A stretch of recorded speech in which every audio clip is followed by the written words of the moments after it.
Ladies and gentlemen, welcome to our 9 p.m. English News Edition. Here are the top stories.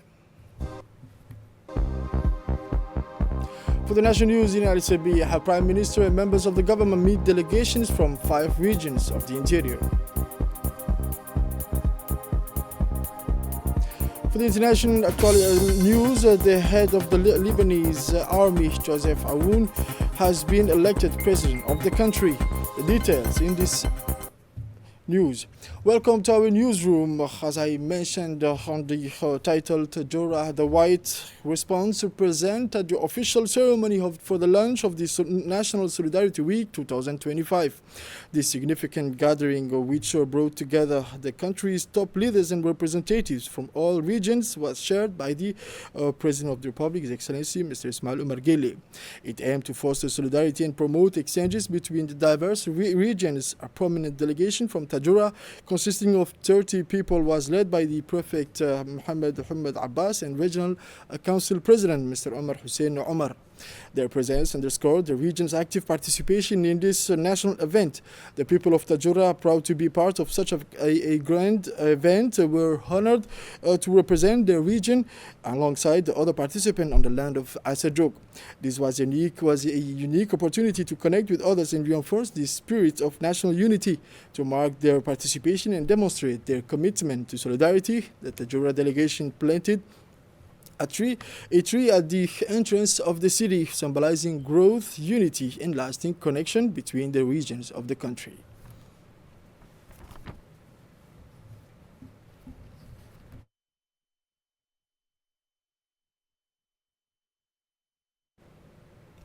And now the delegation from the region of Arta was there also. There too, the welcome was up to the standards of this event, as the Asadjok people and officials from the Ministry of Social Affairs and Solidarities were present to receive the various delegations that had come to participate in the official launch of the National Solidarity Week. Each delegation consisting of 30 people, this exceptional gathering is the first of its kind organized. That's why the Asadjok region is in full swing this weekend, unlike any other. The significant Artawi delegation was also led by the authorities of the region of Arta, namely the Prefect Hassan Dabali and the President of the Regional Council, Mr. Ilmi Abuh Gudade.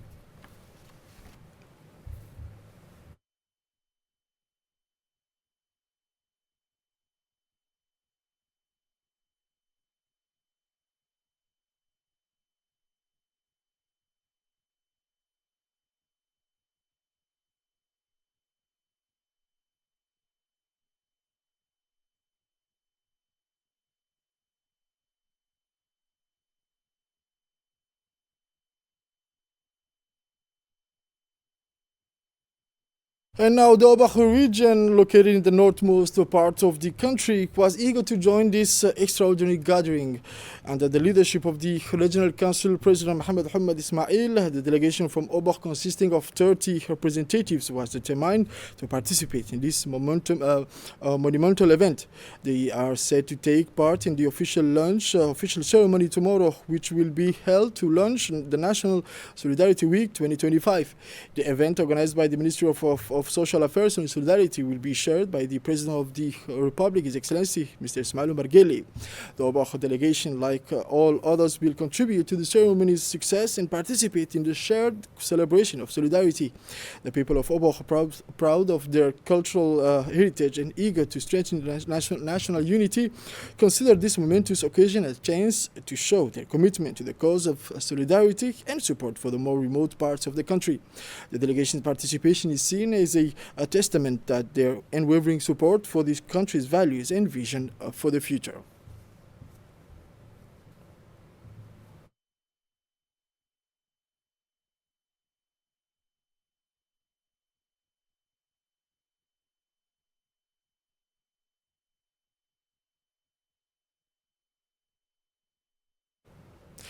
And now the delegation from the Unity region, the Dakhil region, also made its entry with a great enthusiasm. The warm welcome provided by the Asad Jokes, along with the officials from the Ministry of Social Affairs and Solidarities, reflected the importance and significance of the event. Every delegation made up to 30 people gathered together for this exceptional moment, which marked the first of its kind in the country. The atmosphere in Asad Jog in Ali Sabih was filled with energy and excitement this weekend with the arrival of a distinguished guest from Arta, led by the prefect Hassan Dable. Also, the people of Al Sajog, alongside other delegates, engaged in friendly exchange, shared history, shared the stories, and worked together to strengthen the bonds of solidarity. This important regional delegation added to the vibrant and diverse atmosphere of the occasion, showcasing their collective will to contribute to the success of the week dedicated to solidarity and mutual support.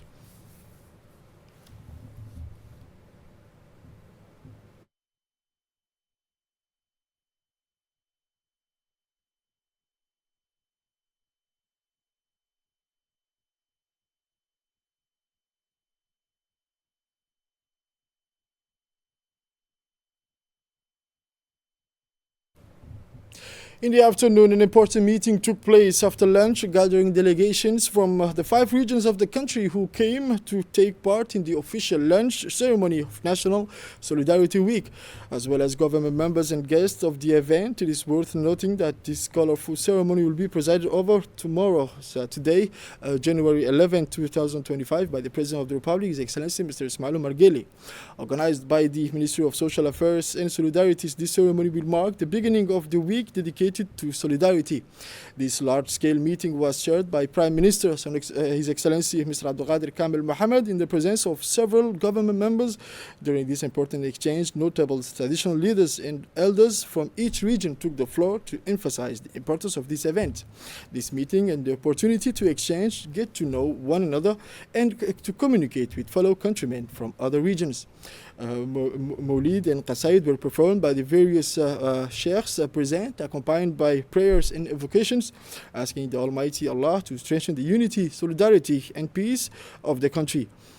Tomorrow, inshallah, the much anticipated event will see its official launch in the presence of high-ranking civil and military officials of the country, under the high patronage of the President of the Republic, His Excellency Mr. Ismail Omar Guelleh, accompanied by the First Lady of the country and the President of the UNFD, Mrs. Khadra Mahmoud Haid. The President will officially kick off this National Solidarity Week, an event particularly awaited by the population of the most remote areas of the country.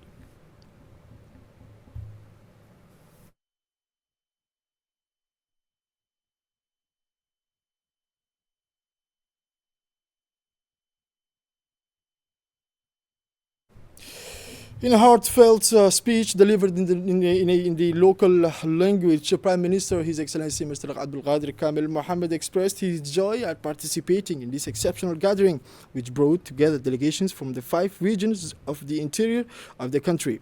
This significant event marked the official launch of the National Solidarity Week 2025, a momentous occasion that united the nations around a shared goal of solidarity. The Prime Minister did not fail to congratulate the delegations from all regions for traveling to the Ali Sabih region to attend the historic event. Your presence here is a sign of all regions' commitment to strengthening our national solidarity, he emphasized, highlighting the importance of this event, which brings together populations from all over the country. He also stressed that this event is one of the rare occasions during the year when people from different regions gather for a common purpose. This launch ceremony, presided over by the President of the Republic, the Head of State, His Excellency Mr. Ismail Omar Guelleh, will provide a unique opportunity to strengthen the bonds of solidarity among all social and geographical segments of Djibouti.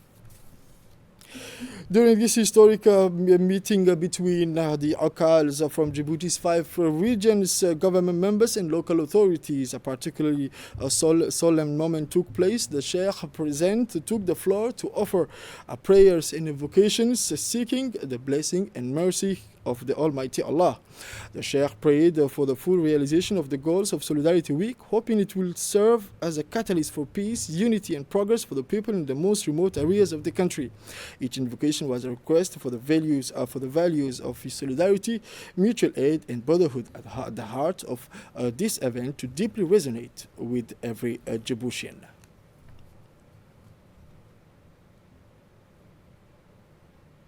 لباس الصحة والعافية اللهم عمرا مديدا يا رب العالمين اللهم اجعل بلدنا هذا آمنا سخاء رخاء مطمئنا وسائر بلاد المسلمين يا رب العالمين كونك دستريكك أما تهتن توبكو علي سبيح الدل أن الإتقية هيني يلي يما لو أنفقت ما في الأرض جميعا ما ألفت بين قلوبهم ولكن الله ألف بينهم هذا نعمة الكبرى كذا نعمة أعظم النعمة بعد الإسلام الأمن والصحة كذا نعمة نبارو أمانة نشكر الله نبارو هبا يلي عافيتك يا حي صحتك يا حي عمر ددر يلي يا حي كايلك التكة تحت الوزراء إن كيتن غوفرنما نبارو جبوتي شعبي أبوكو كياناي تغوري كياناي علي سبح كياناي دخلي كياناي تغوري كياناي تكة جبوتي الوحدة إن كتينو مدنمو يلي نهباي كل سنة كل عام يا رب العالمين سبحان ربك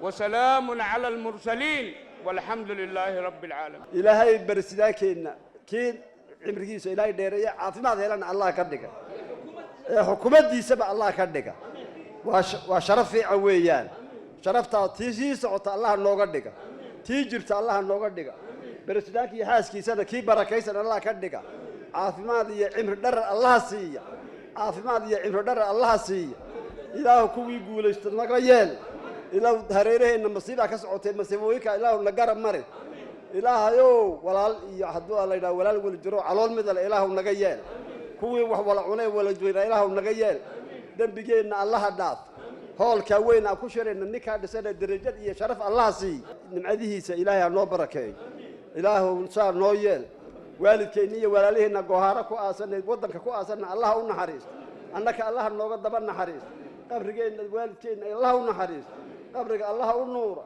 نارت الله كهري أنا لو أخذت بتجنا إله نوقد دبر نحريس اللهم صل على محمد وعلى آله محمد فاتح. The African Union Ministers of Agriculture meeting officially began on Thursday, January 9th, 2025 in Kampala, Uganda. The gathering aims to review the strategy of the Comprehensive Africa Agricultural Development Program for 2026-2035 and discuss the Kampala Declaration on Food Systems. The discussion will precede the African Union Summit of the Head of State scheduled for January 11. Djibouti's Minister of Agriculture, His Excellency Mohamed Ahmed Awale, delivered a speech highlighting the country's achievement within the KDP framework. He was accompanied by high-level delegation, including His Excellency Mr. Abdi Mahmoud Haibe, Djibouti's ambassador to the representative to the African Union, and Djibouti ambassador to Ethiopia, and other key officials, underscoring Djibouti's commitment to agricultural development in Africa. A sensitization workshop was held yesterday in a house located in the Saudi section neighborhood on the outskirts of Djibouti, organized by the Ministry of Women and Family in collaboration with UNICEF. The workshop brought together local women to emphasize the importance of the National Child Protection Policy, particularly the right of every child to be protected. It is worth highlighting the efforts of the Ministry of Women and Family in developing the Integrated Early Childhood Program, the National Child Policy, and the National Child Strategic Plan. These initiative reinforced by the mobilization of other institutional partners and civil society aim to improve the social well-being of the population. During her speech, the Director of Family Affairs stressed the need to consider violations of children's rights as a real danger. And now, as part of the campaign to distribute the long-lasting insecticide-treated nets, the Ministry of Health recently deployed a significant batch of these nets to Ubok. On this occasion, the region's prefect Musa Aden Migane, alongside with his close collaborators, received a crucial batch in the presence of local authorities. It is important to emphasize that the distribution of the nets represent an effective preventive measure against malaria. By facilitating access to these nets, these initiatives aim to significantly reduce the incidence of the disease.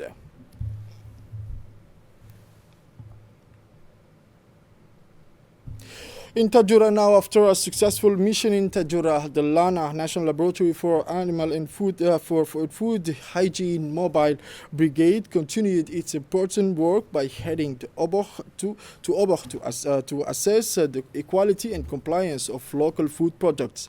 In collaboration with the Gendarmerie Nationale, the LANA team conducted detailed checks at various food sales points, including large warehouses, retail shops, and small vendors. During these operations, several violations were found concerning storage, preservation, and expiration dates of products. Notably, health inspectors discovered whole chickens and chicken thighs that were improperly transported and stored at incorrect temperatures, which constitute a serious violation of public health regulation and poses a threat to human life. The LANA Mobile Brigade also took the time to advise and educate local traders on best practices for the proper storage of frozen goods.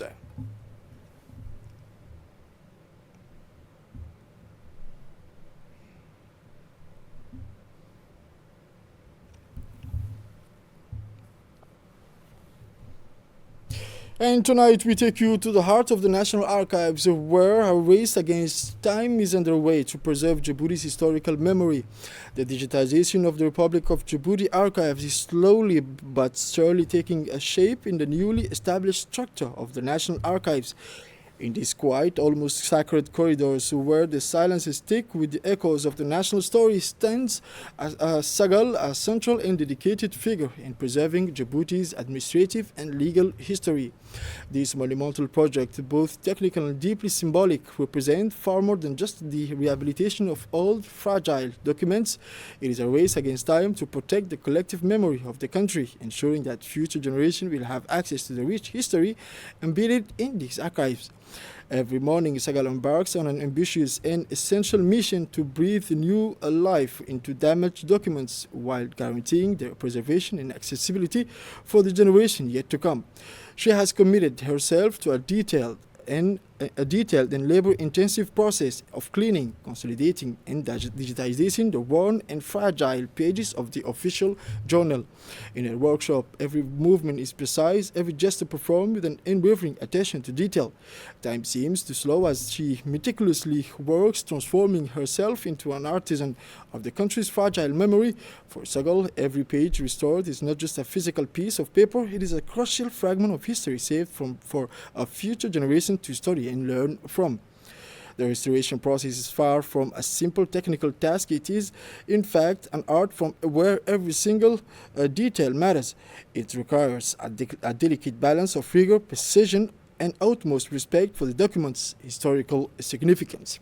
Each action she takes is a silent tribute to the past and an acknowledgement of the time that has shaped these pages and, by extension, the nation's story. The first step in the painstaking process is a thorough evaluation. Each document is examined carefully, much like a rare and valuable painting or a sacred scroll. Sagal's scaled hands then prepare, reinforce, and stabilize the document, working step by step until the restoration is fully achieved. Once restored and digitized, these invaluable archives gain a new lease on life.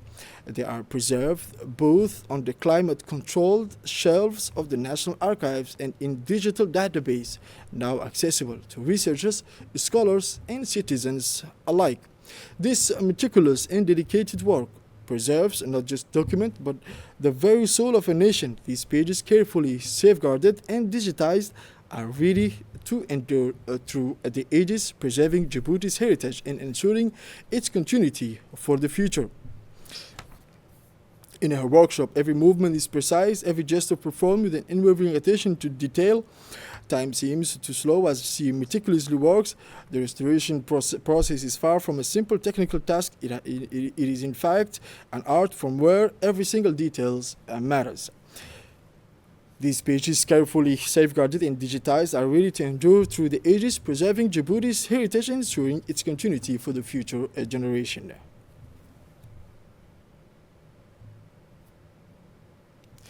And now for the international news, the Joseph Aoun, the former head of the Lebanese army, has been elected as the new president of Lebanon amid considerably international pressure. This election comes at the time of significant political shift in the Middle East. Lebanon is recovering from a recent conflict and is facing deep political divisions and severe financial crisis. The election has received numerous international congratulation messages emphasizing global concern for Lebanon's stability and future. And now, still in Middle East, the Israeli airstrike have targeted refugees' tents in Khan Yunis, killing at least 17 people, mainly women and children. The victims were rushed to Nasser Hospital, one of the few still operational. This bombing is part of an escalation of airstrikes since 2025, while ceasefire talks continue in Qatar. The human cost of the conflict, which has been ongoing for 15 months, continues to rise, worsening the humanitarian situation. This is it for this news edition, ladies and gentlemen. Thank you for watching.